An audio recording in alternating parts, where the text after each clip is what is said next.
잠언 8장 20절에서 31절입니다.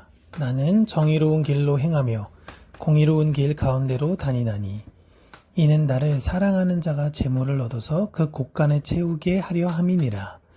여호와께서 그 조화의 시작 곧 태초에 일하시기 전에 나를 가지셨으며 만세 전부터 태초부터 땅이 생기기 전부터 내가 세움을 받았나니 아직 바다가 생기지 아니하였고 큰 샘들이 있기 전에 내가 이미 났으며 산이 세워지기 전에 언덕이 생기기 전에 내가 이미 났으니 하나님이 아직 땅도 들도 세상 진토의 근원도 짓지 아니하셨을 때에라.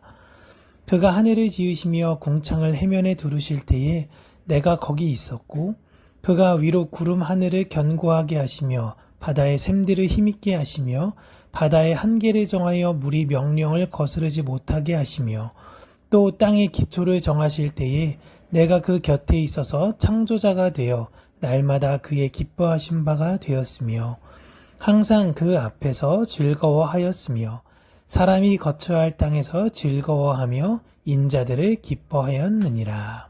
아멘. 8장에서 지혜에 관하여 계속 언급하고 있는데 그 지혜가 마치 사람의 모습처럼 보이고 있습니다. 사람처럼 길을 걷기도 하고 정의를 행하기도 하는 이 지혜는 오실 메시아를 예표하고 있음과 동시에 그 메시아와 함께 동행하고 있고 메시아와 함께 살아가는 하나님의 백성들, 즉 교회의 모습을 보여주고 있어요. 그 지혜는 우리가 행위에 의해서 얻어지는 것이 아니라 지혜께서 우리를 행위로 선택하시는 것입니다. 그 지혜는 창세전에 이미 계셨고 이 세상이 창조될 때에 그 창조주와 함께 계시고 창조주와 교제하시며 그 기쁨이 충만하셨습니다.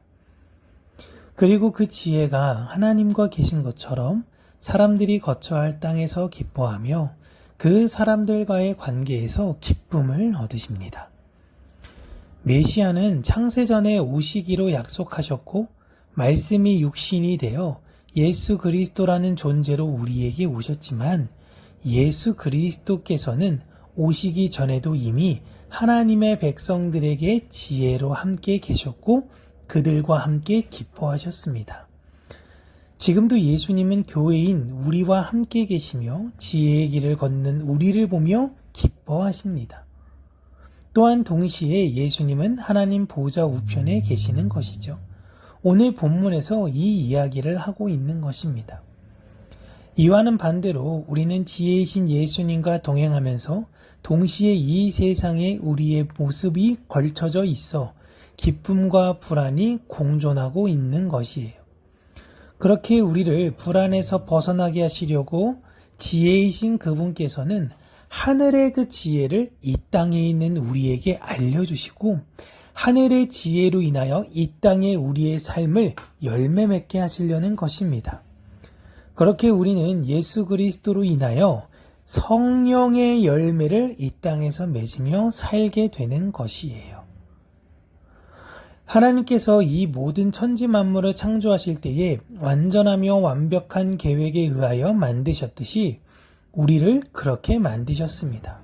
물론 제가 일전에 우리는 미완성인 곳에 보내진 하나님의 백성들이라고 이야기했고 우리의 육신 또한 미완성된 육신이다라고 이야기했지만 궁극적 우리의 육신과 이 세상 모든 것들은 완성을 향해 나아가고 있는 거예요. 이 세상에 갇혀 있는 동안엔 이 세상의 죄가 우리의 완전함을 막아 하나님의 온전하신 계획을 믿지 못하게 만들죠. 그 믿지 못하는 불신의 우리의 마음을 깨트리고 신뢰와 믿음을 주신 분이 바로 지혜이신 예수 그리스도이십니다. 그렇기에 내가 완전해지는 것은 오직 지혜이신 예수 그리스도로만이 가능해지는 것이에요. 교회가 죄를 짓지 않는데 어려운 일이 일어나게 되는 이유가 있기 때문에 그렇습니다. 특히 바울이 아시아 지역으로 넘어가서 복음을 전하려고 애쓰기까지 했는데 하나님께서 그것을 막으셨다라고 합니다. 이게 바울이 볼 땐 너무 이상하게 여긴 것이죠. 그러다 어느 날 꿈을 꾸게 됩니다. 꿈에서 마게도니아 사람들이 우리에게로 오십시오, 오십시오라고 손짓하는 것을 보게 되고 깨닫게 됩니다. 아, 하나님의 사역에 있어서 어디든지 전하는 것이 중요한 것일 수 있긴 하지만 하나님의 뜻이 있는 곳이 있구나. 나는 그렇다면 하나님의 뜻에 순종해야 했구나. 라고 자신의 잘못된 생각을 전환하는 것이 훨씬 더 중요한 거예요. 아무리 복음을 전하려 하여도 내가 원하는 장소에서 내가 원하는 하는 것이 아니라 하나님께서 원하시는 곳에서 그의 지혜가 원하는 것을 하는 것이 하나님의 백성들입니다. 그렇게 자신의 뜻은 언제나 굽히며 하나님의 지혜가 옳다고 생각하여 하나님의 뜻을 구하는 자들을 바로 지혜로운 자들이라고 이야기해요. 그렇지만 이 지혜를 사모하며 얻은 자들은 이 세상에 많이 있지가 않습니다. 그렇기에 그 지혜 얻은 자들은 지혜 없는 자들을 위한 긍휼의 마음을 가지고 살아야 하며 그들에게 지혜를 소개하며 자신은 지혜 가진 자로 자연스럽게 살면 되는 것이에요. 지혜를 소유한 사람들의 공통적인 특징은 무엇이냐? 이 세상이 완성된 곳이 아님을 믿습니다. 이 세상을 부러워하지 않으며 이 세상에 목매지 않습니다. 우리를 기다리는 완벽한 몸과 완벽한 나라와 완벽하신 분이 있다라는 걸 우리는 믿고 살기에 이 세상을 때로는 긍휼히 여기고 그들에게 때로는 사랑을 베풀며 살아가게 되는 것이에요.